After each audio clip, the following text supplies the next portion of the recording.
Thank you for your help. Can y'all hear me? Okay, there it goes. I'm going to call the meeting order. Appreciate y'all being here. We're listening to Senate Bill 157. Senator Cowsert, if you want to go first, go ahead and get you rolling.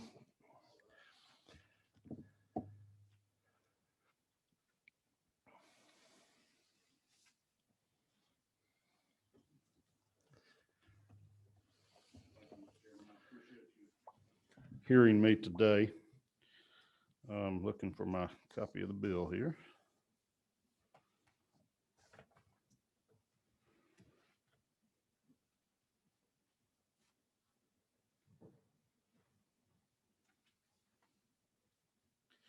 There we go.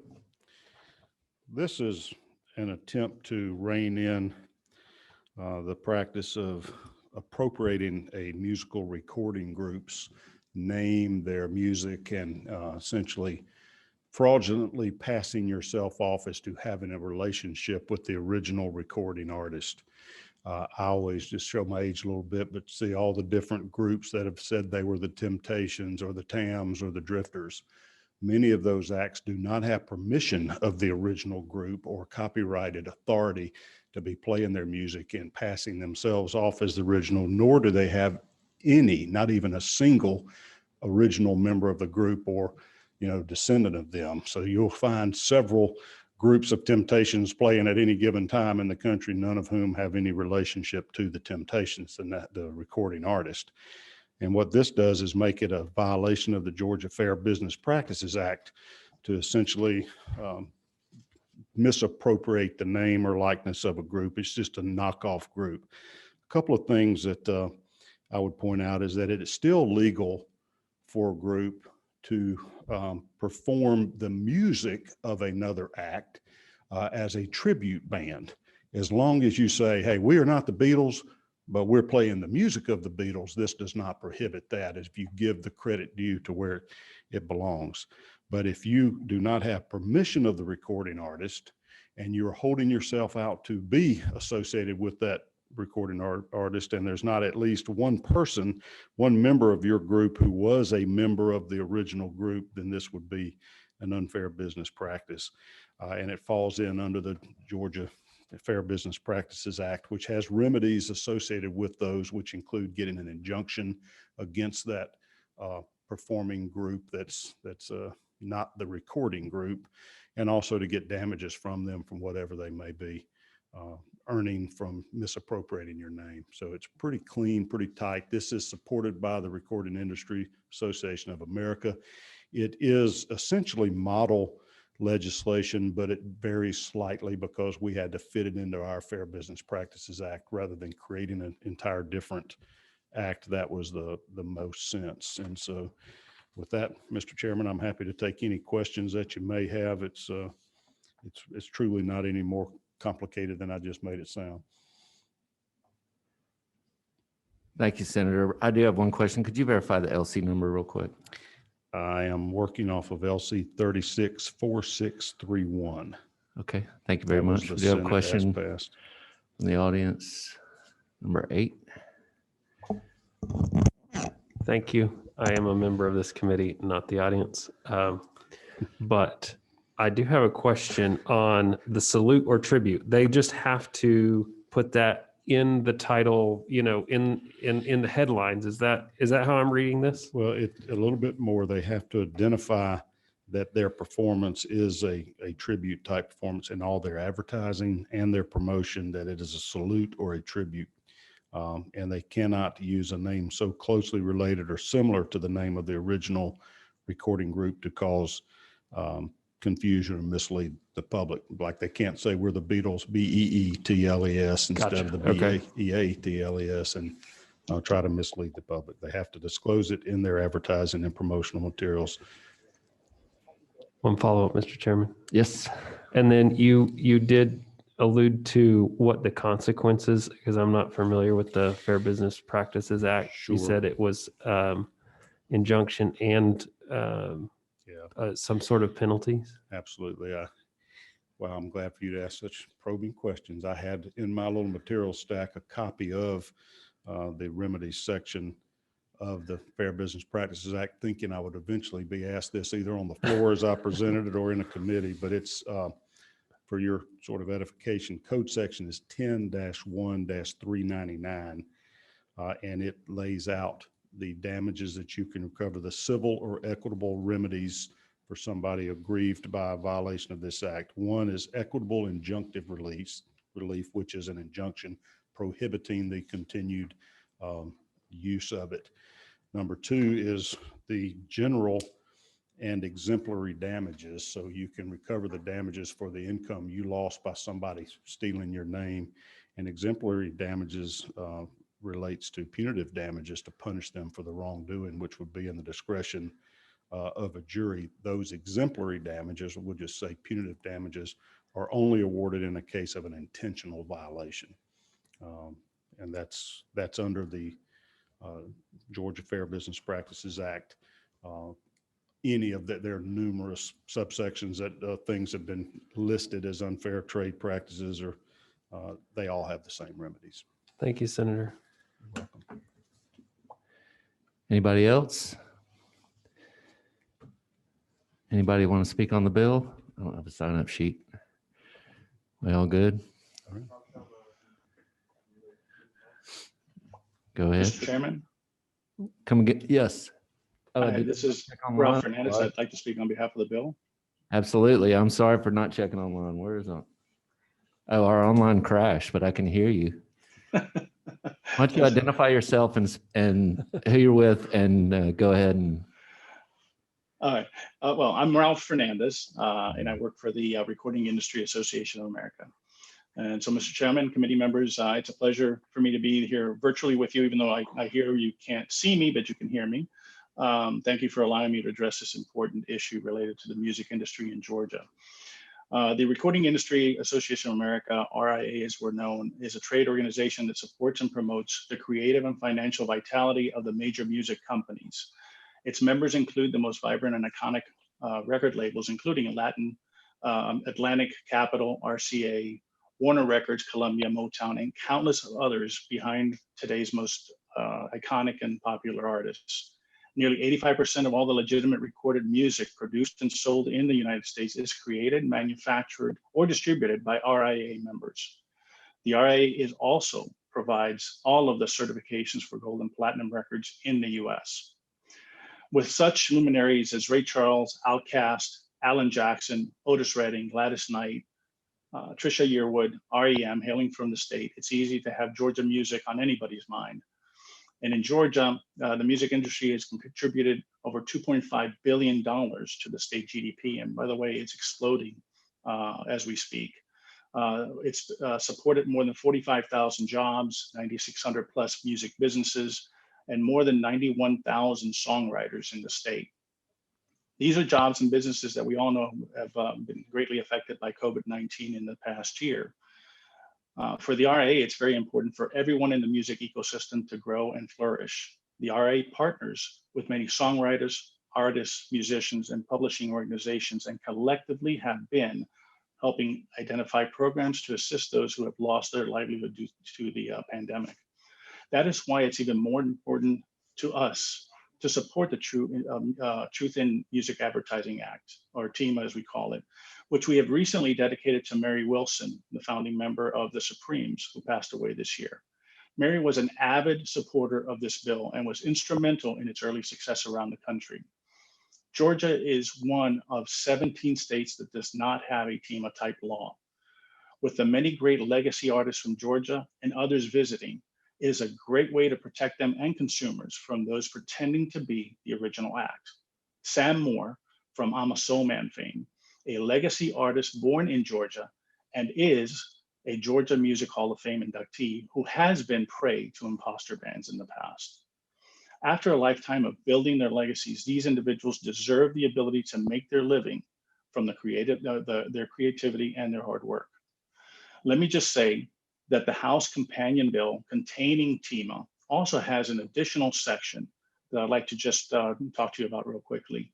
The True Origin of Digital Goods Act And it provides consumer protections similar to those found in physical recordings to Georgia consumers downloading or streaming music from websites representing themselves as legitimate. Just as contact information is required on physical music products, CDs, vinyl records, and video, the True Origin of Digital Goods Act requires all websites that distribute music provide their contact information somewhere on the site. Legitimate services all have this information available to consumers on their websites. With that, I'd like to say that I'd be happy to be a resource to this committee moving forward on any music issues that you may have, that you may be hearing. And again, thank you for allowing me to address this issue. We ask you for your support in passing the Mary Wilson Truth in Music Act. And thank you, Senator Cowsworth, for bringing this to, for representing us on this issue. Hey, thank you so much for your testimony. We can see you now. You pop back up on the computer. Right. Are there any questions for the speaker?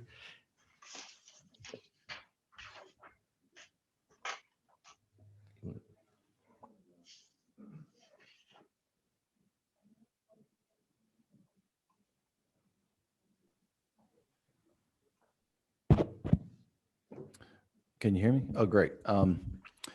Hey, thank you for your testimony today. A quick question. Are you located in DC? Are you New York? I'm neither. So yes, we're based in DC, but I'm in Miami. I do the state government relations out of Miami, Florida.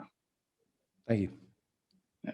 One last thing, Mr. Chairman, there is a support letter that I've got here. I'm sure that everybody's got it there with over close to 50 names of national organizations that includes the Recording Industry Association of America and many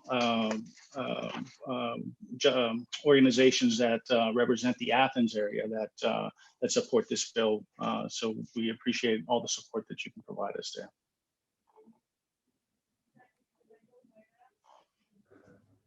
Absolutely. Thank you. Would you mind emailing us that letter, please? Absolutely. We'll get it to you.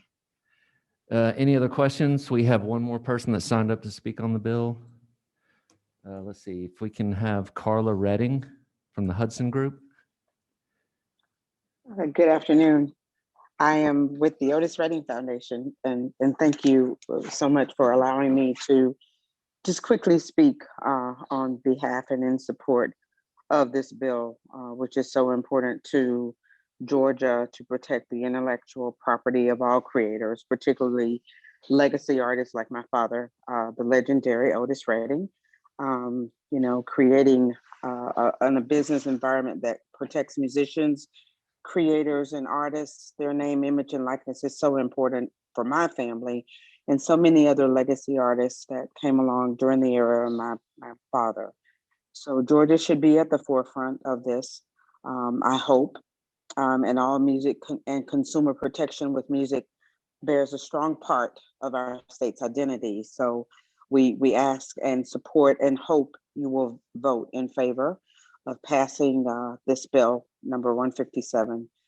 Thank you for allowing me the opportunity to speak. And if you have any questions of me and how this impacts my father's legacy, I'd be happy to discuss it further with you. It bears to name, imaging, likeness, excuse me, as well as some merchandising type opportunities that these imposters take charge of. So I hope you will strongly consider, and I appreciate speaking today. Yes, ma'am. Thank you so much, Ms. Redding, for taking the time to come speak to us. And we appreciate the legacy of your father and your family and the impact it's had on the state of Georgia for sure. Any Thank questions? you so much. The speaker? Okay, with that, I guess we'll, we have Margaret Kaiser. Margaret, are you online? I think she just signed up. Okay. Margaret says she's in favor of it. So there you go, 3-0.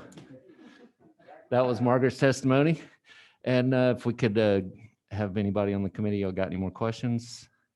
Any further discussion? Entertain a motion? I move to pass on LC 36463. We have a motion. We have a second. Any further discussion? I guess, Bill, we're not going to be able to do our REM cover band and call ourselves REM, are we? You can say cover band though, Oh, that's right. We could say cover band. There you go. Just gotta get creative. All right. Well, all in favor? Any opposed? All right. Goes on to full committee. Thank you, Senator. Thank you, Mr. Chairman. I tried to make some all kinds of amendments, Calvin, but I knew we weren't that close just yet. All righty. Going to move on to the next bills, House Bill 486 by Representative Moore.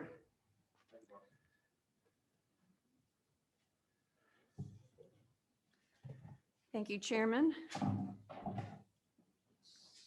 And thank you to the members of this subcommittee, including those in the room and those watching online. My name is Representative Beth Moore. I'm here to present House Bill 486, and there are no subs, so it's just the original LC 431897. We can call this the music licensing bill, right? For those of you who may recognize some of the subject matter I'm about to bring up, this is the same bill that I'd proposed as an amendment last year to the Georgia Film Tax Credit Audit Bill, which the full committee agreed to adopt into that original bill. Unfortunately, our friends over in the House Ways and Means Committee did not have the wisdom to keep it in that bill. So we're bringing it back this year as a standalone bill. And I do appreciate Chairman Fry and Chairman Dollar for being co-signers on this bill. If anybody else would like to support it, there's a couple more spots open for top signers. But I wanted to really just kind of start from the top, walk through the bill, what it does. We can go line by line as to what changes this proposes. We also have a couple of speakers online looking to provide additional testimony as to why this is a good bill that will benefit the state of Georgia. So you can think about this bill as doing kind of one of two things. First, I would describe it as a fix bill. This is a fix to the original Georgia Film Tax Credit law that the state of Georgia passed so many years ago.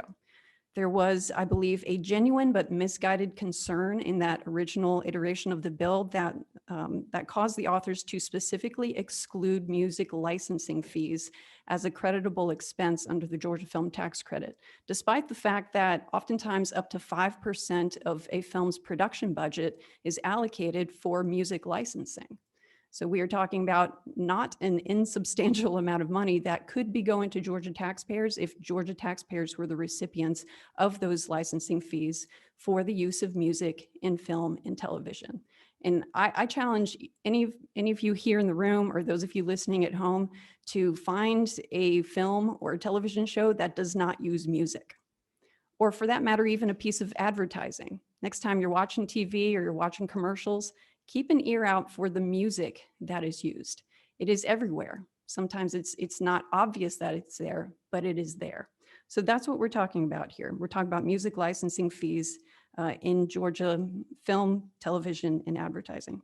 So in that vein, you can also think about this as a job creation bill. This is a way for Georgia music creators to find income opportunities through the use of licensing of their intellectual property, whether that's original musical compositions or sound recordings. Or there's also a place in this bill for music licensing agents who have pre-cleared music libraries, otherwise known as clearinghouses of music that is ready to go and to be placed into film and television. So quite simply, this is a bill to incentivize the use of Georgia-made music in Georgia-made film and television productions. Now, Chairman Barr asked a great question to me on the floor of the House today, which is, what is a music license? So before we dive into the bill itself, I want to provide everyone listening a quick rundown of what we're actually talking about here. So we talk about how music is used in film and television productions. They're used in the opening credits of a film. They're used in the background of scenes. They're used as soundtracks. Sometimes a piece of musical composition is performed by the actors in the film or TV show itself. And so again, music is used in any number of ways in these productions. Music licensing fees themselves are broken down really into two different licenses. The first license is the fee that is paid to the songwriter, the person or the people who created the lyrics and the melody to what you might call shorthand a song. The legal and technical term for it is a musical composition. The second portion of a music licensing fee is that fee that is paid to the owner of the sound recording, the recorded performance of the underlying musical composition. So when we talk about music licensing, we're really talking about two fees, one to the songwriter, one to the recording artist. And again, we talked about, I'll show you in here where there is also room for a Georgia taxpayer who serves as the music library clearinghouse for this intellectual property, that if they are a recipient of a portion of the fees, like through a commission, that can be included as a creditable expense under the Georgia Film Tax Credit. So if you pull up a copy of the bill, we're going to start with section 1 right here on page 1. You can see that we're amending first section 8, which is where production expenditures is defined under the Georgia Film Tax Credit. And you can see there are various categories of expenses that are allowed to be included in the film tax credit, including pre-production, production, post-production expenditures, set construction, wardrobe, makeup, accessories, photography.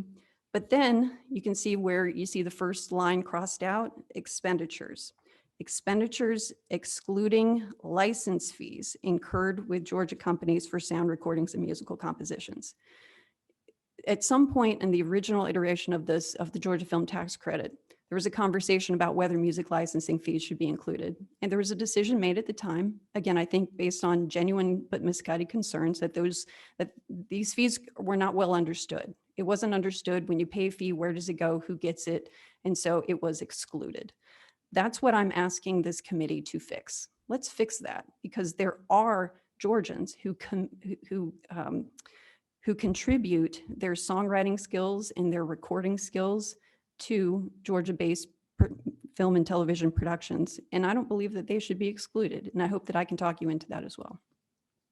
So we're going to mark out the exclusion and add that sound recordings and musical compositions will be included, excluding license or ownership fees, unless such costs are qualified Georgia music expenditures. So we are talking about qualified Georgia music expenditures only, which is defined on page 3. So if you'll flip to page 3,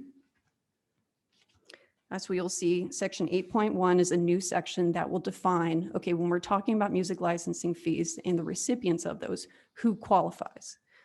So it says that qualified Georgia music expenditures means expenditures for the license to use a musical composition or recording, if such musical composition or recording is audible in the production, and if such license is purchased from, and here's where it gets good, flip to page 4. If the music license is from a composer of such musical composition or recording artist who is a permanent legal resident of the state of Georgia, or a pre-cleared music library incorporated and housed in Georgia, that in the prior year has paid taxes in the state of Georgia. So we are not talking about fly-by-night operations. This has to be a music library that is established for at least 1 year within the state of Georgia. And that's it. This is, everybody likes to say their bill is simple. This is pretty simple, but it has an enormous impact on the Georgia music economy and has a positive impact on the Georgia film and television industry as well.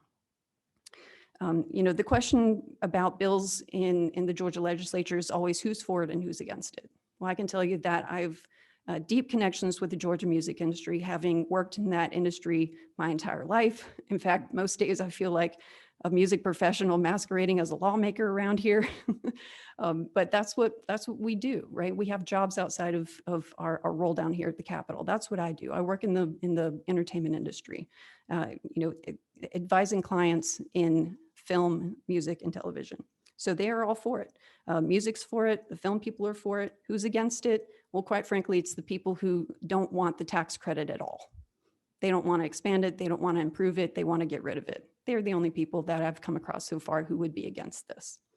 But we do have a lot of people waiting online to provide testimony as to how a policy like this would benefit them. It would benefit the Georgia economy. And I'm happy to take questions, but I would love for you guys to hear their testimony, especially since some of them are on a little bit of a time constraint. But I am not. So if we allow them to testify, I can come back for questions if that's okay, Chairman. Is the committee okay with that? You got a question you want to ask real quick? Okay, so we're going to take some testimony from the most time challenged person that's online. Who would that be? Mr. Afghani. He's the general manager of the Atlanta Symphony Orchestra. Hi, can you hear me? Great. Yeah, we got you. Go ahead. Tell us who you are, who you're with, and what you want to say. Thank you. Well, first of all, thank you for allowing me to be part of this discussion. My name is Samit Afghani, and I'm the Vice President and General Manager of the Atlanta Symphony Orchestra.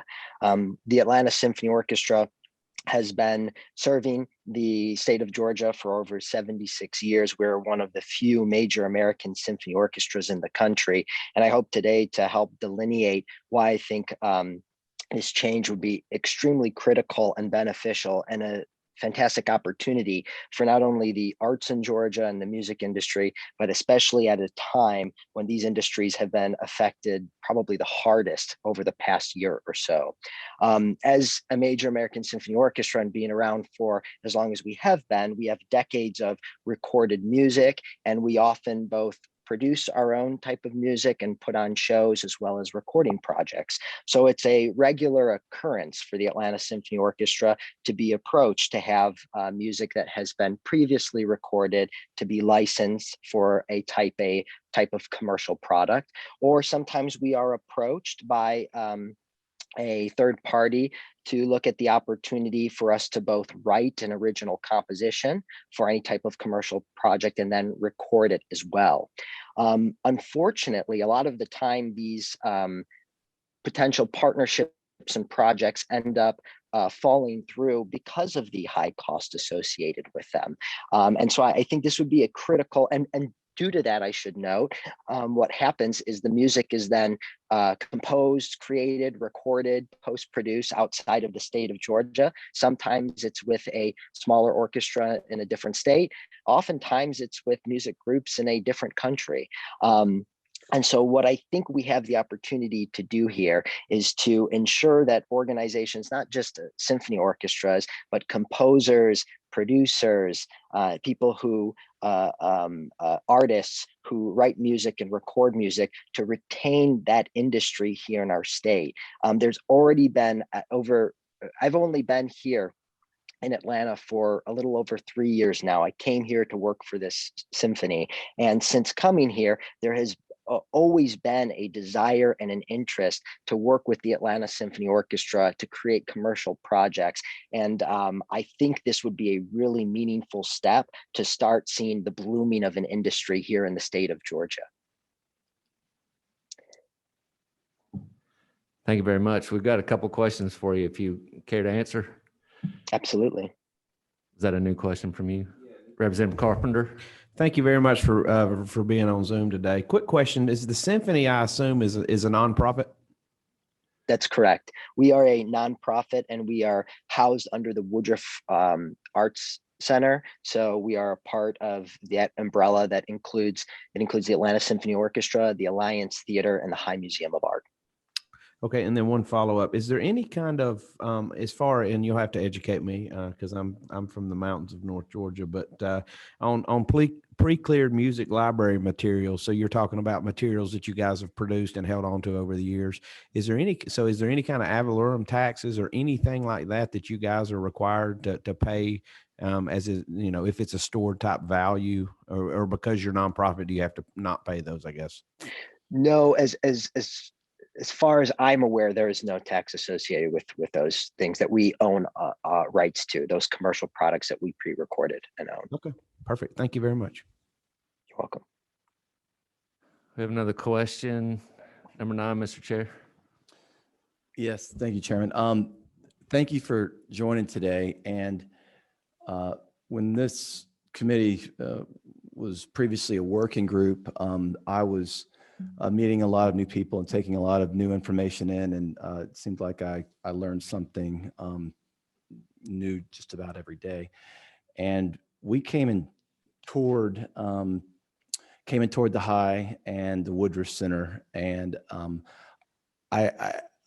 I wouldn't swear by it, but I want to say that we met and you gave us a tour of that. Am I remembering correct?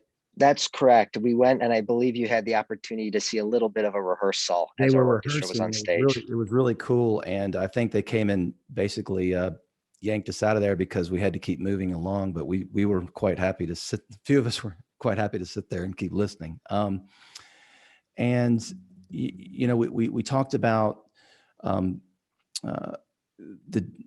of the challenges in getting compositions or getting work licensed for motion pictures because the cost associated. And if I'm remembering right, I want to say that you communicated to me that today most of that gets done in primarily like Eastern Europe, like Poland, Czech Republic, and places like that, just because of here unions play a role, and the cost to produce that same song over there is a lot cheaper. Am I remembering that right? Absolutely. And I would say, especially in the case of symphonic music, so music featuring full orchestras, almost every major American orchestra here in the country is part of a union, and we have CBAs that guide. And as I mentioned before, this being cost prohibitive, it's a higher expense. So due to that, a lot of the times, as I said before, there's great interest in working with the Atlanta Symphony Orchestra. We've since being here, I'm often approached about the potential to feature the orchestra because there's so much production and filming being done in this state. And then typically when we start talking about the costs associated, that's when it becomes just really a numbers game. And it's often much cheaper for these companies to have this recorded elsewhere in a different country in Eastern Europe or elsewhere without these higher fees. Thank you for that. We've got another follow-up. Thank you, Mr. Chair. Representative Carpenter, number 7. So just a quick follow-up, because I'm a businessman and I do get unions. And so has there been any talk at all about maybe not being union at some point and evaluating what is the return on being a union, being involved in as a union, et cetera? Because, we all know that does drive up cost. And, I don't know that, I always think about unsafe workplaces as a good driver for union, but I don't feel like the Symphony would be an unsafe workplace. So if you could elaborate on that, that'd be great. Absolutely. That's a fantastic question. And one thing I want to note is that over the past year, the Atlanta Symphony Orchestra, we have worked with our local union that's here in Atlanta, as well as with the national union, to help relax some of the rights associated with creating digital media, both the expense associated with recording it, as well as distributing it. It's in fact one of the only reasons that over the past year, the Atlanta Symphony Orchestra, while other orchestras have gone completely dark due to not being able to perform during the pandemic, we've kept the music going, we've kept the community engaged and had productions. So I think I say this because I think there's opportunity. We have a great collaborative relationship with our local union to work through these items and to create relaxed rules so that it becomes more, it's not as cost prohibitive working specifically with the Atlanta Symphony Orchestra here in the state of Georgia. All right. No more questions. Thank you so much for taking the time to be at this committee meeting. And Mr. Chair, that was a great time we had sitting there in the rehearsal room. That was awesome. I remember that when you were talking about it. So thank you so much. Thank you. I really appreciate the time. I appreciate you all coming out, and I hope soon you'll be able to come again when we're able to open our doors to see a rehearsal or performance. Absolutely. Stay safe. Who is next online? Who's the second most time challenged person that we have?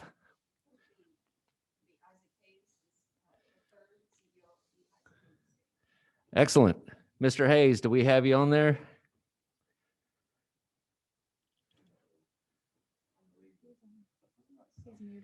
Yeah, I'm muted. Okay, there you Here go. I am. Hey, Mr. Hayes, how you doing? Welcome to How the you guys committee. doing? How are you? Good, good. What can we do for you? Go ahead. Well, yeah, I'd like to express the fact my name is Isaac Hayes III. I am a manager of my late father, Isaac Hayes' estate, and a songwriter, producer myself here in the state of Georgia. I've lived here my entire life since the age of 3 years old, and have had the opportunity to, write and produce music myself. And the opportunity for this to pass for creatives in the state of Georgia is it's game changing. I license my music for TV and film, and it is an integral part of what the creative process for making advertising and movies and TV shows. And more importantly, to those creatives who are just starting in the music industry, there's an enormous amount of economic opportunity for young people and young independent artists to really get a chance to have their music heard on TV shows and films.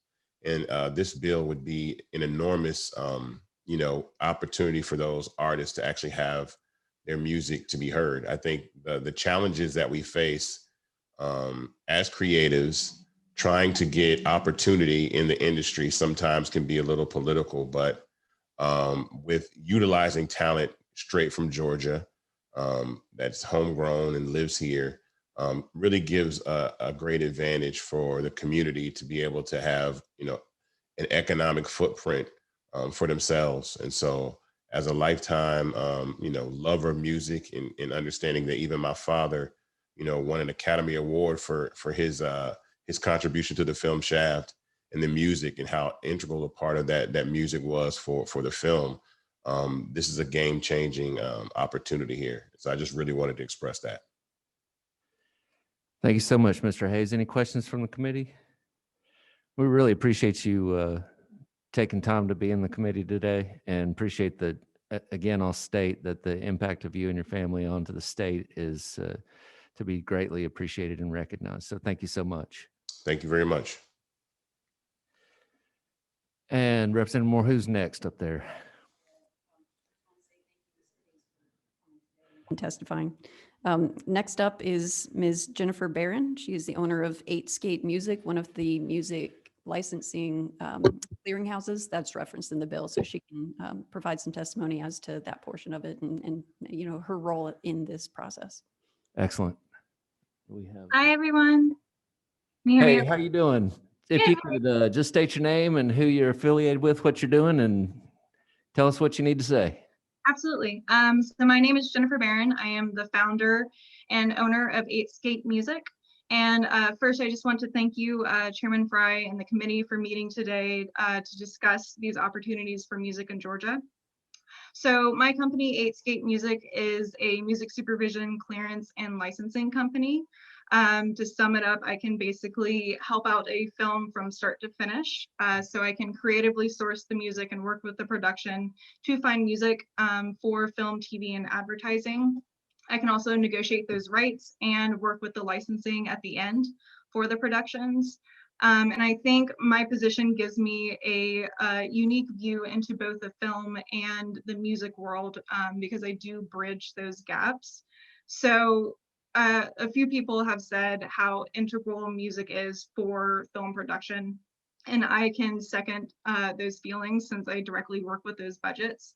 And film and TV productions in particular have very sizable budgets for music.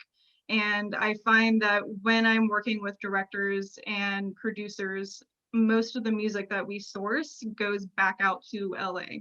So whether we are filming in Georgia, whether it's a Georgia-based movie, everything is also going back to LA because those companies are based in LA.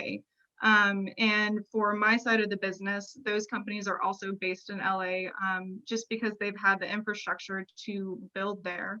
So I do really believe that this bill, if it was passed, it would create more jobs on my side for the production as well as creators who could benefit from having music placed in Georgia productions. Excellent. Thank you so much. Any questions from the committee? Got one. Representative Carpenter. Thank you so much. It's a good learning experience for me. So just talk me through the process of your business model, if you will. So you, the production company hires you, you go out, you source the music. If this bill would pass, would you be required to source the music from Georgia musicians, or because you're a Georgia music, what's the word I'm looking for? Supervisor. Right. So you're domiciled in Georgia because you're here, regardless of where the material or the creative material comes from, it would be exempt. Is that correct? Or do you have to source it with Georgia musicians? I don't have to source it with Georgia musicians, but a lot of productions where they are based, they like to highlight artists from where the movie is filmed. So take a production like Atlanta. It is an homage to Atlanta and it features music from Atlanta, but that music that's being licensed is going back out to LA because we don't have the companies here and we don't have the infrastructure here for people to source the music directly from Georgia. Sure. Yeah, I understand. Thank you so much. Representative Carpenter, thank you for that question. If I could have some further discussion with you about that. Were you referring to whether or not the tax credit applies to her business as a domicile or just the artists that she uses from Georgia? That's kind of the line right there, right? If I'm going to allow you as a production company to use this as an expense, as a tax creditable expense, then do I just have to use can I get away with it by using a Georgia housing company, but yet she's sourcing from all over the United States? And, because the key for me would be to continue to support Georgia musicians that have been hammered through this COVID-19.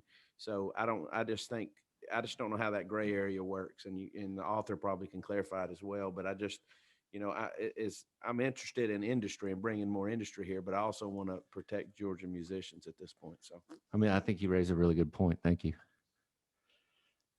Let's see. Representative Moore, who's next? That would be Steve Weisnecker, who I know is a friend of the committee and the original author of the tax credit bill. Hello. Steve, you there? I'm here. How are you, Chairman? Good. Thanks for being here today, and thanks for all your work that you've done to transform the landscape in the state of Georgia with the music and creative arts industry. I think you've done a great job. So tell us who you are, what you do, and what you want us to know. All right, I will do it. Thank you, Chairman Fry, and thank you, Chairman Dollar. I appreciate this opportunity to speak to the subcommittee, and I appreciate the hard work that y'all have been putting in with extra meetings. I spent a lot of time with Representative and Chairman Dollar, as well as yourself, and I do really appreciate that. As you know, I'm an entertainment attorney here in the city of Atlanta, in the state of Georgia, and a partner at the law firm of Barnes and Thornburg. I lead our government affairs group. I also serve on a number of advisory committees, including I am the vice chair of the Governor's Advisory Committee on Entertainment. I'm here to speak to you in my individual capacity as to HB 486, and I think I have some answers to the questions that were just raised, so I'll get to that at the end of my testimony. But I do wish to say I also support 157, Senate Bill 157, which you guys have already passed along, and I appreciate that that's happened. As an entertainment attorney, I've worked closely with folks in the music industry as both my clients, also when they are folks that are licensing their recordings to film, television, and video game productions. I'm proud that I represent the Isaac Hayes estate and the Isaac Hayes Enterprises, and have worked with Mr. Hayes and the estate of Mr. Hayes on a number of different projects. And I'm glad that he had a chance to speak to this committee, because I think that he embodies both bills that we have currently before you. And I know that we've had lots of different discussions about the unique impact this pandemic has had on our music industry here in the state of Georgia and across the world. And I think we need to find different ways to get people in the music industry back to work. So I really appreciate Representative Carpenter's comment on that, and I'll get to that in a minute. Music is an integral part of the fabric of our society, and it's a huge industry here in our state and has been since the early 1900s. I love bringing this up. The first country music album was recorded not too far from our capital. We have musicians, we have their estates, we have record labels, we have recording studios, we have songwriters, and a large number of libraries in our state that I think that can be affected by this. But also some folks that we may not have thought about, which includes some of the large churches in the world, which offer contemporary worship with live and recorded music, which has spawned the music careers of many artists in the faith-based music scene. Further, while our live performances have all but ceased, the IP of these folks has become more valuable as a revenue source. And music licensing, as we heard earlier, is very profitable. And it's one of the main ways that, that songwriters and musicians are generating revenues currently. We have intentionally made ourselves a global center for content creation, which includes a variety of content from reality shows to tentpole productions like The Avengers, to streaming content like Stranger Things, and video games like Brawlhalla and Smite. All of this content uses music, has some portion in it, as well as our advertising industry. And you know, that's one part we must not forget. In this bill, this would allow to apply to video games. Also, you can see in the actions of our state agencies such as GDAC that are working hard right now. They support, you know, the growth of our music industry and are trying to find different ways to incorporate different ideas like this. Currently, we have, as Commissioner Lee Thomas testified last week, we have 94 productions currently going on in our state. As part of the governor's STEAM initiative, the state is working with K through 12 schools regarding esports and video game development.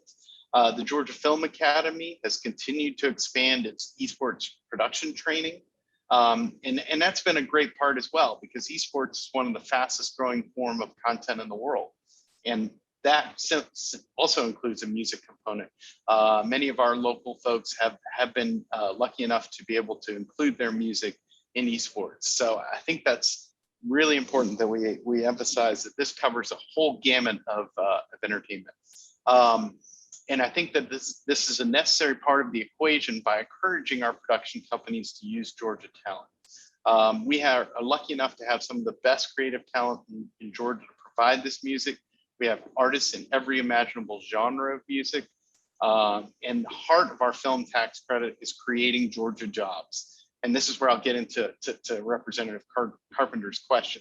And he's exactly right. And I think that the way that the bill is drafted, it is to affect Georgia musicians and Georgia music libraries. So just using a clearinghouse would not necessarily qualify. We have to obviously define by regulation what a pre-cleared music library is. But my guess is, knowing what GDEC has done on everything else, is this will be music that is created here. It's not music that's created somewhere else. So there's not a way to escape that. And it's very, very clear that this is supposed to go to Georgia musicians. So I think that this bill is true to our mission to maintain our status as the #1 place to do business. And I thank you for this opportunity to speak to you. And if there are any other questions, please let me know. Thank you so much. We do have a question. I've got a little bit from myself as well, but we'll go ahead and recognize Representative Carpenter. Thank you very much. So I guess my concern is from an auditing standpoint, if we did allow clearinghouses to use this, is how would we track it if, you know, in the future to ensure that was in fact Georgia musicians, you know, because, you know, you see it in a lot of industries where you use kind of a company as a shell game to get a tax credit, and then there's just not a lot of follow up. So just some further discussion on that. Sure. And I think that's one of the great things that we got with House Bill 1037 that was authored by the chairman here. There is a significant number of audit provisions that have been put into place, as well as auditing procedures that have been put into place by Georgia Department of Revenue to address the sourcing of labor and to make sure that this is all happening in our state. So I think that that would be addressed at the regulatory level, and I think that's something we should definitely highlight with our commissioner. They've done a great job over there in and tracking that down, making sure that people, when they're working, are working here, that they're paying their income tax for working here. So we can certainly make sure that this bill hits that target, because I agree with you, Representative. I think this needs to help our Georgia musicians and not be used as some sort of shell game to get content to otherwise qualify. You good? No, it's good, man. They're good questions. I actually have a question, Steve. So like could you describe a pre-cleared music library? Oh, because here's the one question. If we just put it to where the songs have to originate, or the product has to originate from a Georgia-based artist, doesn't that kind of cover a licensing group if they use a Georgia-based artist? So we don't have to, so we can kind of thread that needle from Representative Carpenter's question. If they're a licensing group, but they're licensing songs from Alabama, they don't get the credit. We don't have to worry about pre-clearing a list of Georgia artists, but. Yeah, I mean, I think it says a music library in the bill, and I assume that and maybe Representative Moore can speak more to it, but I would assume that is a body of music that was recorded here, such as Isaac Hayes or we had Carla on earlier, the Redding Estate, some of their stuff that would be in that pre-cleared music library. So they would go to Isaac Hayes Enterprises and say, you are a pre-cleared, music library. You do whatever you do to become pre-cleared, which I assume GDEC or Department of Revenue would do, and provide that. They would, as part of that pre-clearance, you would have to say these were all created here, and so therefore we know that the stuff. And I think what the intent is, and once again I'll leave it to the author, but I think the intent is to try to get these things where the artist has passed away and is no longer with us and is not creating something contemporaneously with it. Okay. Any other questions from the committee? Absolutely. I'm on it.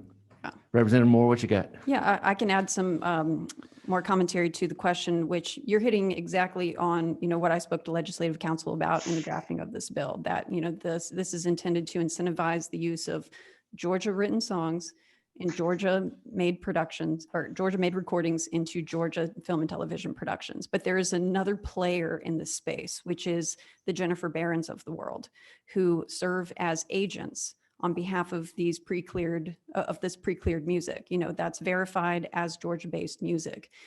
And her commission rate, I can't speak to her specifically, but someone like her receives her compensation as a commission on the placement. And she herself, in order to qualify, the fee payable to her as a percentage of that licensing fee would qualify only if she herself was a Georgia-based library.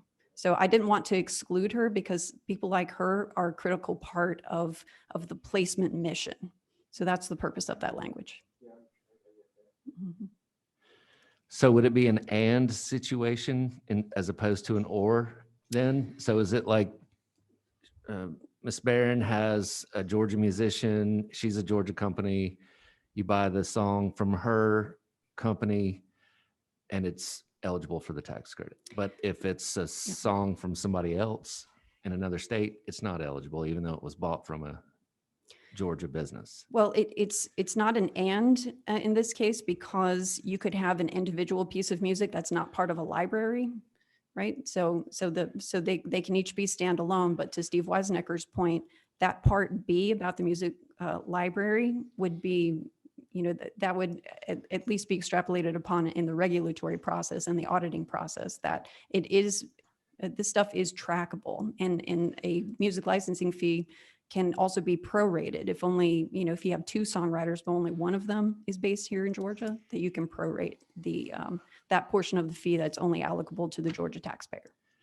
Okay, so, and Representative Carpenter, chime in if I'm right on this. I think the question is, how do we stop the band from Alabama getting picked for a movie filmed in Georgia and them getting a tax credit for the band in Alabama, even though it was bought through a Georgia company? Which I would be in support of that as well. Yeah, right. And I think we're all in agreement. I think he's in agreement as well. I just don't know, you know, like most things, my concern would be, how do we audit it? What's the consistency of the audit?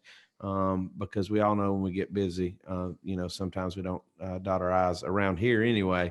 And so I can imagine in an auditing process that would occur at some point as well. So, I mean, I'm not saying that's going to occur, but I mean, there's going to be some things I think that fall through the cracks, especially as you're using third parties to kind of coordinate that.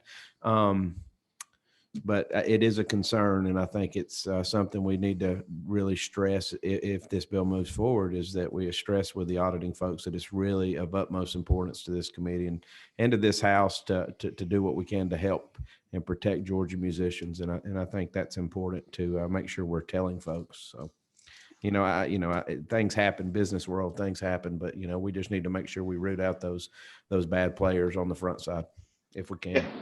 Mr. Chairman, if I can just add something to that.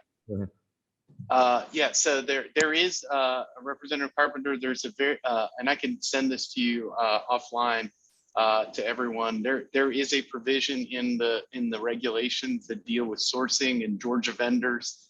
It's been a very, very hot topic of discussion to prevent just exactly what you're talking about. And that's been where products, for example, that are shipped in from out of state by third parties who are not necessarily based here do not qualify. And the Department of Revenue has spent a significant amount of time. I've done several requests for informal rulings on this issue.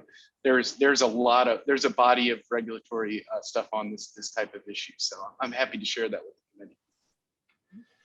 Yes, Representative Carter. Yeah, absolutely. That'd be great. Because, we see it in the flooring business up in North Georgia. You source wood from China, and then Trump puts tariffs on China.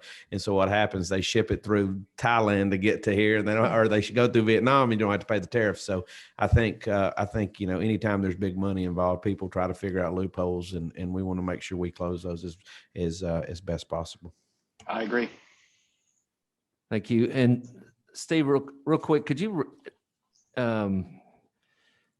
remind me, didn't we leave this off because we were talking about another post-production piece of legislation, and this was kind of considered the post-production aspect of it, and we never really addressed it? That's what I was thinking.